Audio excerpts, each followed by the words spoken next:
بسم الله الرحمن الرحيم. کجی منګه د قواعد فقهیه او دغه شان ضابطي منس کې د دې تعریفونه هم کړیو منس کې مل فرق بیان کړو به د اصول فقه او د قواعد فقه د منس کې تقریبا لسو پورې فرقونه ذکر کړیو. وسی وبل اصطلاح ده هغه ته الاشباح والنظائر ویل کیږي او د معنی باقاعده کتابونه لیکل شوی او د دې اصل هغه حضرت عمر رضی الله تعالی عنہ حضرت ابو موسی اشعری رضی الله عنه ته فرمایل یو خط یو لیکل او باقي کې او ته د الفاظ لیکلیو الفهم فيما تل جلج في صدرك ليس في كتاب ولا سنه فعرف الامثال والاشباح. نو معنی دا چې خ و پیجنا کوم چې دی پزړه کې څه شک شوبه پیدا کوي حالانکه په کتاب یا په سنت کې نه نو داغه امثال او اشباح و پیجنا به امور داغه په خپل امور چې په خپل نظایر او معنی قیاس کا نو وقس الامور بنظائرها نو بدغه خط کې اشباح لفظم او نظائرمو نو دغه نه دي هغه ابتدا شوی ده. مرحله د علم کې باقاعده تصنیفات شوی د اشباح او نظائر بنوم باندې غنو علماء کتابونه لیکلي دي زمونږ په دې نصاب کې هم د تاسو به خیر سره وای کې شروع کړم دي راځي اشباح چې دا جمع ده د شبه او یا د شبهه هغه خپل لغوي معنی د مماثل او نظائر د نذیره او یا د نذیر جمع ده د دې معنی د مثل. نو معلومیږي لغوي اعتبار سره د کوم عطف چې کیږي الاشباح والنظائر د ترادف عطف دی یو مترادف لفظ بل مترادف لفظ باندې عطف کیږي. تاسو په شوي امام سیوطی رحمه الله لګ باریک فرق کړی دی په مثل او شبیه او نذیر کی. مثل شبیه او نذیر مثل چاته وي چې یو شی په هر اعتبار سره د بل پشان وي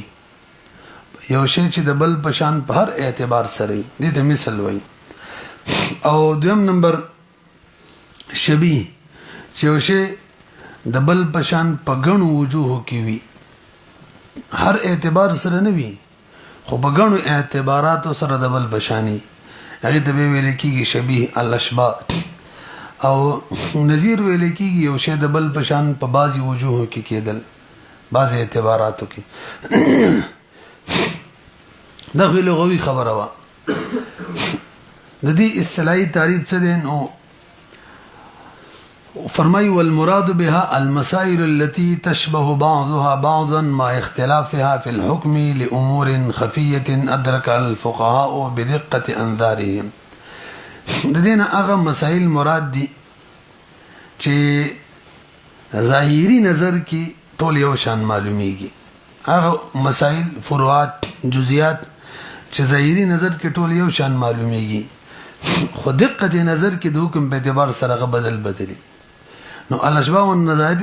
لکه کتابونه دي اندي کې او د دې مسایلو تذکرہ کیږي چې ظاهري نظر کې یو شان معلومیږي حالانکه هغه حکم په اعتبار سره یو نه بدل یو د بل نه بدل له علماء په دقیق نظر سره داغي بیان کړي پته مو تل کې دا بیل تاسو راځي به خبره مانی خري به قواعد فقهيه او اشباح نظائر کې څه فرق دی. نو دې کې موضوع خو د دوړو یو ده چې یو قسم مسائل شیړل یو قسم خو فرقونه به کې بهرحال شته دوه فرق به کې ذکر کړی یو الاشباح والنظائر کې عام طور هغه مسائل ذکر کیږي هغه ګڼ جزئیات چې خپل منځ کې متشابه وي خو حکمونه بدل وي دام ذکر کیږي حکمونه چې یو وي دام ذکر کیږي صحیح شو. ګڼ جزئیات فروعات چې ظاهري نظر سره یو شان وي حکم بدل وي دام ذکر کیږي په دې اشباح والنظائر کې یعنی دې تم شامل لې او چې حکم د ټولو یو وی دي تم شامل دي پاتې شولو فقهي قواعد دا د یو عبارت دلان دي یو قاعده دلان دي ګڼ داسې جزئیات راوړي ګڼ جزئیات ګڼ فروعات چې ټول حکم یو وي نو هغه هم شول دي په مقابله کې بل فرق په اشباح او نظائر کې یو شان متشابه کوم فروعات وي دا غي ذکر کول طرف ته توجه ورکړي چې یو شان مشابه کوم فروعات دا ټول ذکر شي نبی که حکم یو هم بیانې او که حکم بیل بیل او دار یو بیل بیل حکم هم بیانې او فقهي قواعدو کې اصل کې یو عبارت ذکر شي او هغه قاعده کلی په تور باندې دا غي دلاندې ګڼ جزئیات به راځي یعنی عبارت ذکر کړي اشباح او نظائر نظر په دې معنی خیال د دې سازي چټول فروعات جزئیات ذکر کړي فقهي قواعدو کې جزئیات ټول نه ذکر کړي بس یو عبارت ذکر کړي چا به ټول جزئیات او دي فروعات ته شاملي ورسېدلې دې معنی یو بل شی دی مولوی سم هغه د فن فروق ویل کی فن فروق دی معنی علماء کتابونه لیکلي د دې تعریف دی الذي يذكر فيه الفرق بين النظائر المتحدة تسويرا ومعنى او المختلفة حكما وعلة داغه فن ته ویل کیږي چې بده کې د هغه مسائل ترمنځ فرق کیږي چې کوم د صورت او معنی په اعتبار سره یو شان وي خو د حکم او علت په اعتبار سره بل شان وي پدې کې د هغه مسائل ترمنځ فرق بیانېږي کوم چې د صورت او د معنی په اعتبار سره یو شان معلومیږي خو د حکم او د علت په اعتبار سره هغه بل شان وي نو بده کې علماء کتابونه لیکلي دي به په دغه فني فروق او اشباح او نظائر کې څه فرق دی خبرو پیږو کنه نو کم چې اشباح او نظائر دي هغه کې فروق هم بیانېږي ګڼ مسائل فروعات جزئیات ذکر کی فرق بیانې دي دا حکم دی دا حکم دی دا حکم دی دام بیانېږي ورسره هغه کې ضوابط هم بیانېږي څوک چې الاشباح والنظائر کتاب لیکي نو به دام کوي اهلیم بیانېږي الغازات بیانېږي پاتې شلو د فروق کوم کتابونه دینوال ته صرف مشابه همس المسائل او مینس کې فرق بیانېږي بس نور څه پکې نه پدې پوه شو او پاتې شلو د قواعد فقهیه سره فرق نو قواعد فقهیه مبارک کې موږ ویلي عام طور باندې فروعات او جزئیات ټول نه ذکر کوي او عبارت ذکر کوي د قاعده په شکل باندې غي دلان دی راځي او فروق کې ټول مسائل ذکر کیږي ټول فروعات ذکر شي حبیداری او بیل بیل حکم بیانېږي ورسېدل دي معنی اوس یو دویم بحث نن سبق کې هغه دا چې قواعد فقهیه او فواید څه دي مونږ ولې دومره زور ورکو چې قاعده زده شي فقهي داغي ګڼ فواید دي باقي کې و فائدہ تسهيل ضبط الاحکام الفقهيه د احکام فقهیه ضبط کول معلومول د اسانيږي قواعد سره کته کوشش کې ز جزئیات معلوم کوم دا ډېر مشکل کاری ته کم جزئیه معلومه نو اسانه طریقه د ضبط د باراغه قواعد زده کول دي یو دا چې زده کیږي د سره زر دویمه فائدې دا ده عام طور چې سره ډیر جزئیات هم زده کی سمخ پستر نه یریږي وکړ جزئیه څو ګردانه ولې شي هر ورځ په هر جزئیه کې څوک ته ووس کې چې جواب ورکیو یاد ته پاتې شي قواعد فائدہ دای چې حفظ کې دا پاتې کیږي به قاعده تیار دی بس جزئیات سری نه یریږي نو یادېږي مزر او به په حافظه کې پاتې کیږي تسهيل الحفظ هغه حفظ آساني محفوظ ساتل او بقاء الجزئيات في الذهن هغه جزئیات ذهن کې باقی پرې خودل دا په قواعد سره کیږي دوه فائدې شولې نو پویګم په سره زرو بقام په قواعد سره به کیږي دریم کله کله فروعات او جزئیات کې تعارض سړی ته معلومیږي او داغي کوم علل دیغي کو ته تناقض معلومیږي لکه زمونږ په دې فتاوو کې یو بیره تاسو شوه دي چې سړی د امام سره سلام وګرځي سهوان حالانکه هغه رکعات تلي د معنی سي د سهو لازميږي کنه وای نه لازميږي بل بیروي تاسو کړی یو سړی امام نمخ کې سلام وګرځول سهوان حالانکه رکعات تلو سیده سهو لازميږي کنه وای نه لازميږي بل بیروي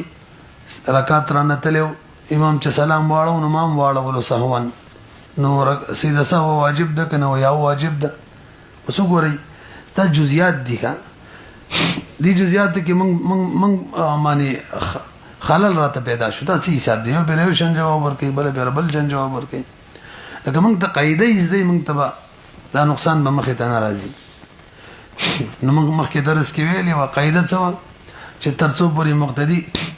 د امام په اقتدا کې سهو ورته معافي یو قاعده دویم دا امام مون نکله وزي چې کله السلام کې اول سلام کې میم ته ورسي دا څه ده کنه نو خپل جزئیات نه یې لیکه اچھا ته چې ویلي سیده سهو نه واجبي کې هغه کسته چې امام سره یو سلام اړولې دا خو لا مقتدی دي سهو ته وشو مقتدی سهو خو معافي امام نه مخ کې اړولې هغه ته ویلي استام سیده سهو نه ده ځکه امام په اقتدا کې دی لا ندریم ته ویلو هغه سوال دا کړو چې امام نه پس می سلام واړو امام د سلام نه پس خو یوازې شوی یوازې چې شنو بس به خو سهو نه ده ما ځکه وته وي ته باندې سیده سهو واجب ده بهرحال جزئیاتو کې موږ تاسو ته مخه ته تعارض راځي او دا تعارض ختمول یا هم انتهایی مشکل او یا ناممکن دي نو دغه تعارض نه د بچاو ذریعہ قواعد دي چې قواعد راته یادي دغه تعارض دا په احکاماتو کې یا دغه په علالو کې به تناقض مخه ته ناراضي څلورمه مسله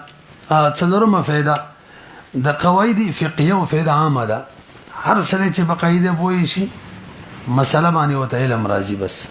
انه فائدې عامه ده لنډه ده او پنځمه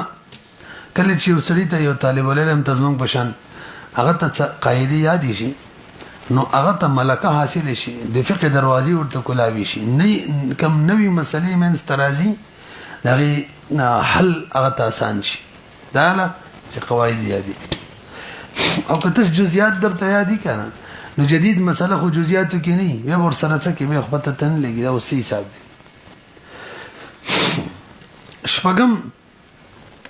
شپږم به دا چې د شریع احکام او مقاصد سړي ته معلومیږي د احکامو کې حکمتونه دی او ته معلومیږي ځکه چې منګه کې خېلې می درس کې وکاو درس کې بمویل چې مسله بم ذکر کړه وجه بم ذکر کوله هم دغه به مقصد او دغه به حکمت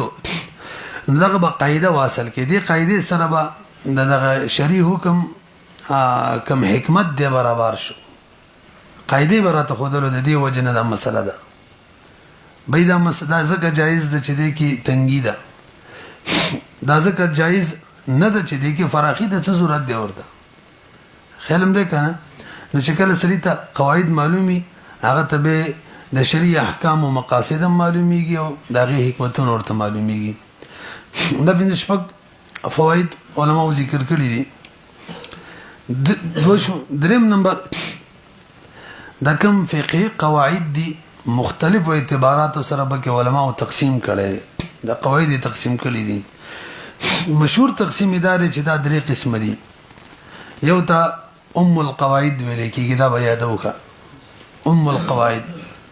او دویم ته قواعد اساسیه ویل کېږي القواعد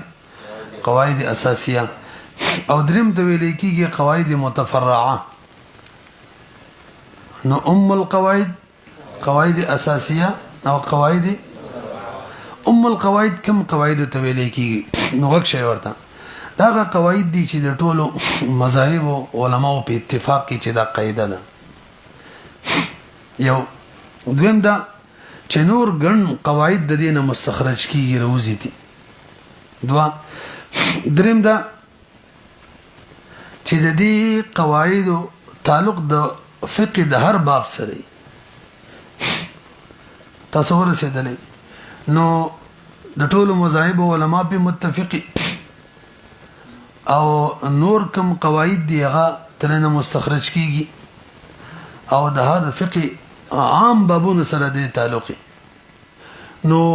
من حيث السعه والشمول ومن حيث الاتفاق دغه فراخي بکیوي شمول بکیوي اتفاق د فقهاوی بکی او علماء ذکر کړي چې 15 قواعد د غشان دي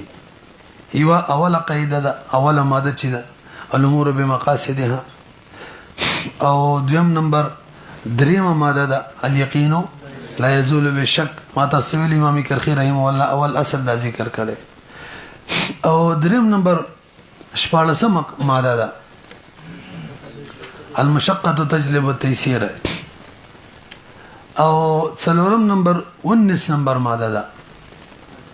الضرر يزال او پنځم نمبر 35 نمبر ماده ده العاده محکمه دا 15 قواعد دي چې القواعد ویل کی علامه ابن نجيب رحمه الله ورسري وشپغم ذکر کړی دا لا ثواب الا بالنيه خدا هم غواله قاعده ده کنه الامور بمقاصدها نو مستقل ذکر کول ته حاجت نشته لري دوم نمبر قواعد اساسيه دا قواعد دی ولې سبدام د مخکینو بشان مستقل دي د چانه مستخرج نه دي څنګه چې هغه ویدام دي البته هغه باندې د ټول مذاهب علماء اتفاق وبديني هم دغه شان څنګه چې داغه د فقه هر باب سره تعلق دغه شان د ديني نو په دې اعتبار سره اساسي دي چې دا د چانه مستخرج نه دي مستقل دي او القواعد کمزوري بدیدي چې اتفاق په ټول مذاهب علماء نشته او داغه بشان د فقه هر باب ته شامل نه دي زه شوی بني دوا قاعده چې دی هغه زمونږ په مادو کې دی مثال کې ذکر کړی او الاجتهاد لا ينقض بالاجتهاد لا ينقض بمثله بندل سم ماده ویلی وکنه الاجتهاد لا ينقض بمثله د هدايه کې اختلافي مسله ده چې اجتهاد ماتيږي به مثل اجتهاد معنی کنه منګه حناف وینا ماتيږي ایو دا او دویم دا اذا اجتمع الحلال والحرام غلب الحرام کله چې حلال او حرام جمع شي نو غلبه به حرام ته ورکول کېږي دا 45 نمبر ماده وا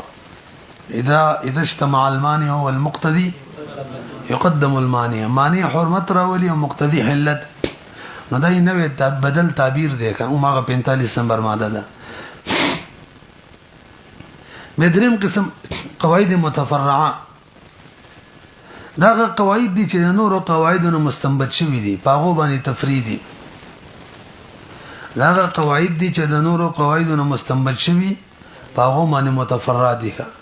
تاسو رسې باندې لنډه دا مستقل دي دا نور اولنو دواړو بشان داغونه مستنبط مستخرج دي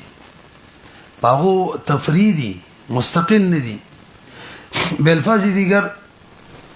دا مستقل قاعده نه ده بلکې د یو مستقل قاعده یو طرف بیانې دا مستقل قاعده نه بلکې د یو مستقل قاعده طرف بیانې لکه اوس العبره في العقود للمقاصد والمعاني لا للالفاظ والمعاني العبره في العقود والعقود معنى معاملات ندا الامور بمقاصدها اغا عبادات تم شاملو او معاملات تم شاملو دی قاعده ولا یو پهلو یو طرف ذکر کو معاملات دا صرف دی یو مستقل قاعده طرف ذکر کو مستقل هونه شو کنه داغه نه مستخرج ده داغه یو طرف ذکر کو یا کمی مستقل قاعدی داغه د پاره به تور شرط ذکر کیږي به تور قید ذکر کیږي لکه دا قاعده ده چې الضرورات تبيح المحظورات شنو ماده وکنه الضرورات پس ضروريات به ټول محظورات ضروريات زمونږ چې دي کلم ضرورت راته ممنوع شی براته جایز کی نو بل قاعده را غیر دی لقید دی لپاره قید دی به تور شرط ذکر کیږي تقدر بقدرها سید ضرورت د وجه نه مباح کیږي خو بقدر ضرورت زیات نه یا به طور استثناء ذکر کیږي د یو قاعده د لپاره یو قاعده د لپاره به تر لکه الضرورات تبيح المحظورات دې کنه دا اصل کې د احکام د لپاره به طور استثناء ذکر کیږي الکه دام من هر ک د لوګي نمبري ام مردار خړل منه شراب سکل منه وینجي الضرورات تبيح المحظورات دته مستثنا کوي نو یا خو ماول قواعد متفرعه چې دا مستقل قاعدینی د نورونو مستخرجي یا دا غو یو طرف ذکر کوي د مستقل قاعده یا مستقل قاعده پسې به تور قید او شرط ذکر کیږي یا مستقل قاعده پسې به تور استثناء ذکر کیږي مستثنا پوه شئ په درې څلورم نمبر باس دا فقهي کوم قواعد دي علماء په دې معنی کتابونه لیکلي ذکر کړي دي نو په مختلفو طریقو ذکر کړي لنډ دی وایم بعض علماء بغیر څه د عنوان د قواعد ذکر کړي لکه امام کرخی رحم الله اصل هغه سلوي اصول دي نو بس عنوان نشته بس شروع کړي د یقین ولا یزول بشکنا او بعض فقها فقهي ترتیب سره ذکر کړي معنی د طهارت والا قاعده مخکې ذکر کړي صلات والا صوم والا زکات والا د ست طریقې سره او بعض علماء د یو خاص موضوع قواعد ذکر کړي دي پوه شئ به لکه مجلة الاحکام کې د معاملات قواعد د سره بغا ذکر دي بعض علماء حروف تهجی په اعتبار سره ذکر کړي الف نه کومه قاعده شروع کی باندې موږ سره لاندې کتاب دی یګي په دغه طریقه باندې دي او بعض علماء الاصل بس په دې لفظ ذکر کړي کې امام کرخی رحم الله الاصل بلانګي الاصل بلانګي او چا دغه مې قاعده بسر کې کلو راضي بس کلو لکه اشباح النظائر کې وراشي په دې طریقې ذکر کړي او بعضی چا د ذکر کړي کله چې د امامانو په کې اختلاف وینو حل سره قاعده ذکر کړي د سیده کنه ده نو د یو امام په نظم باندې ده د بل امام په نظم باندې نه ده تاسو ورسېدلې سلور مباحث پنځم نمبر اوس کوم قواعد فقهیه دي د هغه دایره کار د هغه کردار څه دی نو دې کې د علماء درې رائے دي یو رائے د علامه ابن نجیم رحمه الله د علامه شامی ده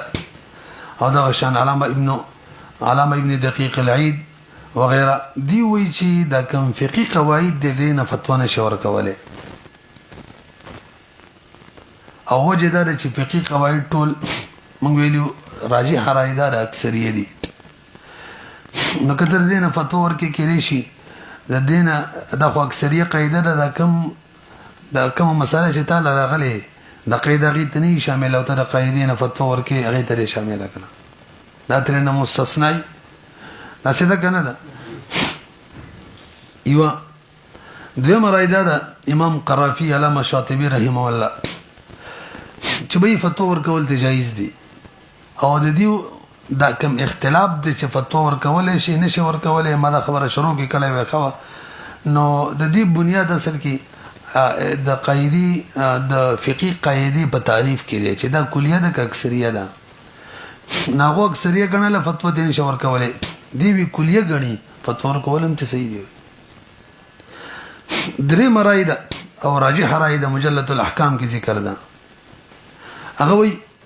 چې فقهي قاعده ته به مونږ ګورو کچې هغه داغه شاته قرآن یا د سنت نص نو موجود داغه شاته د دې قاعده تکیه چې په قرآن یا په حدیث باندې نو شاته نص نو موجود نو به ته فتوا نشو ورکول او که شاته نص موجود نو به حقیقت کې په قرآن فتوا ده د قرآن په یو حکم د حدیث په یو حکم فتوا ده نو به جایز ده نو دا راجح رائے ده تاسو به شولې دي باندې مخکې راځي څو مباحث وشو شپږم نمبر ماخذ د فقهي قواعد څه دي نو ماخذ قرآن دی او سنت دی اثار صحابه دي او اجماع ده او دغه شان اجتهاد دی نو کله قاعده د قران نه وروتي دا نه چې بینی زمنګ د قاعده الفاظ قران کې ذکر دي دا وایو ان شاء الله کله احادیث نه وروتي دا نه چې بینی الفاظ ته ذکر دي کله کله بینی الفاظ هم ذکر دي اثار صحابه پک الفاظو کې کله باقاعده قاعده ذکر یو کله دا غینه مفهومي به کې ذکر دي دا شان په یو قاعده باندې د علماء اجماعي ما خشو او کله اجتهادي قاعده علماء په اجتهاد سره جوړ کړي تاسو خبره پوه شئ لکه قران چې ماخذي الله په قران کې فرمایي و امرهم شورى بينهم نو د دې آیات نه معلومیږي چې د خلکو کارونه دي په مشوره باندې نو اسکم کار دا به تور قاعده شو لمړه هر کار چې کې په مشوره باندې وکي نرسي قاعده ته جوړه شو اندغه شان الله جل شانه فرمایي ولهن مثل الذي عليهن بالمعروف د خزو د باره به ماغه حقوق یې کم په خزو باندې دي په صحیح طریقه دیني وقاعده وروته چې د خزو هم حقوق بخاوندانو د خاوندانو هم حقوق بخزمانی او دا یو شانی یو طرف ته حقوق د خزي بل طرف ته سړی یو ځکه الله پاک فرمای الا ان تكون تجارتا عن تراض منكم معلومی کی معاملاتو کې رضا ضروری ده دا قاعده نه ده قران کې سبانه د ذکر خو مفهومي کیتی چې به کبایا کې رضا پکې شرط د موږ تعریف کې ذکر رضا راولو اجاره کې رضا پکې شرط ده وکالت کې څومره وقود دي عاریه ده رضا پکې شرط ده دا شان الله جل شانه فرمایي ايها الذين امنوا اوفوا بالعقود تاسو عقود کې وفا وکړئ نو دینم دا معلومه شو کوم عقد دی وکړلو دا ګویا تاسو سره واده وکړه نو تجبر نشي کولای چې قاله پکې وکړي دا په رضا باندې کیږي هبه دی وکړه نو موهوب له نه واهب شي نشي واپس کوله حق دې کړي معاهده کړي تا ته مې درکړه وفا به وکړي ها الله بکیږي چې به راضي یا قاضي به سلو کې خلم وکنه اپ راضي ځکه چې رضا ده قاضي په سلو ولې ځکه قاضي ته ولایت حاصل لې اگر چې بده معنی قید دي د قاعده معنی قید دي لکه موږ چې 57 نمبر ماده ویلې و تصرف علی الرعیه منوط بالمصلحه مرحل الله پاک فرمایي والله يعلم المفسد من المصلح الله پاک مفسد د مصلح نه پیژني کوم مفسد دی کوم مصلح دی الامور بمقاصدها اگر چې دا قاعده ماخذ حدیث هم دی انما الاعمال بالنیات خدایات هم دی وس نیت د سړي سره مفسد دی کنه مصلح دی تر چا غیبت کې یو سړي ته نو ستاسو مقصد دی چې سپک شي کنه ستاسو مقصد دا دی چې دا سړی دغه سره معاملاتو نه ناست پاست نه من شي د ضرر ونه رسي نو ته مصلح اصلاح نه دي کنه مفسد هغه ته ضرر ورکي خیالم دې کنه هغه موافق حکم لګي نغشان يريد الله بكم اليسر ولا يريد بكم العسر المشقة تجلب التيسير الضرورات تبيح المحظورات الامر اذا ضاق اتسع ټول دین راوتی دي سنت چې ماخذ وي تب ان شاء الله تعالی موږ چې ماده وایو کنه الته ماخذ ذکر کو خو مش نمونه یو څه ذکر کو الامور بمقاصدها د دې دویم عنوان دی لا ثواب الا بنيه نو سبا حدیث تدیر بارا ماخذ انما الاعمال بالنیات محکم قران آیات ویلو درشان منګه 86 نمبر ماده ویلی وال خراج 84 نمبر 84 الخراج بالزمان هذا حديث عن عائشة رضي الله عنها أن رجلا ابتاع غلاما فأقام عنده ما شاء الله أن يقيم بس غلام غسره ثم وجد به عيبا مشتري بكيبه مندلو فخاصمه إلى النبي صلى الله عليه وسلم فردوا عليه بايته واپسكو فقال الرجل بايته يا رسول الله قد استغل غلامي ما د دې غلام نه خود پیدا خسته دي مروخ اور ته جواب کی وای خو زمانیم پاغو کنانو چې هغه ته پیدا خسته له دغه وخت کې غلام هلاک شوی زمان بچاوم باغو نو ورته وای فقال رسول الله صلى الله عليه وسلم الخراج بالزمانه تاسو په شوري ابو داود شریف حدیث ته همدغه شان جنایت العجماء جبار 93 نمبر ماده مونږ ویلې و نو د دې مخدم حدیث ته عن ابي هريره رضي الله عنه ان رسول الله صلى الله عليه وسلم قال العجماء جرحها جبار اخبار كتاب کې لیکل خلمي والبئر جبار والمعدن جبار وفي الركاز الخمس وندغشن البينة على المدعي واليمين على من انكر 75 نمبر ماده وا نو بعضی احادیثو کې صفا ذکر دا بعضی حدیثو کې طرف ذکر دی مسلم شریف کې یو طرف ذکر دی ان ابن عباس رضی الله تعالی عنہ ان النبي صلى الله عليه وسلم قال لو يعطى الناس بدعواهم صرف داوی خلک یو منګه بستغه خبر منو اول ورکوي لدع ناس دماء رجال واموالهم به خلق د خلکو د دماء او داغو اموالهم داغو اموال داوی کینو ولكن اليمين على المدعى عليه یو طرف ذکر شو او امام بهقي رحمه الله ذکر کړی دی عبد الله بن عباس څخه روایت هکې دا دوه جملې دي لو يعطى الناس بدعواهم لدع قوم دماء قوم واموالهم ولكن البينة على المدعي واليمين على من انكر تاسو پوهیږئ لا ضرر ولا ضرار دا سبادیس کی ذکر دی نبی سعید الخدری رضی الله عنه ان رسول الله صلى الله عليه وسلم قال لا ضرر ولا ضرار من ضره الله ومن شق الله عليه نو دغشن اثار صحابه او د تابعین لکه حضرت عمر رضی الله عنه فرمای مقاطع الحقوق عند الشروط من ماده کې ویلي دي تلزم مراعات څنګه تلزم مراعات الشرط بقدر الامكان نو اثار صحابه کې هم دغه شان قواعد ذکر دي د تابعین په اثارو کې او دا مسله چې لم سغل الاجتهاد في مورد النص په دې معنی اجماع ده الاجتهاد لا ينقض بمثله موږ د حنابلة په دې معنی اجماع ده دا شان اجتهاد نو ولا مورد سری دي ورسېدلې په دې بس به کو به سبحان ان شاء الله باقاعده ماضي وایي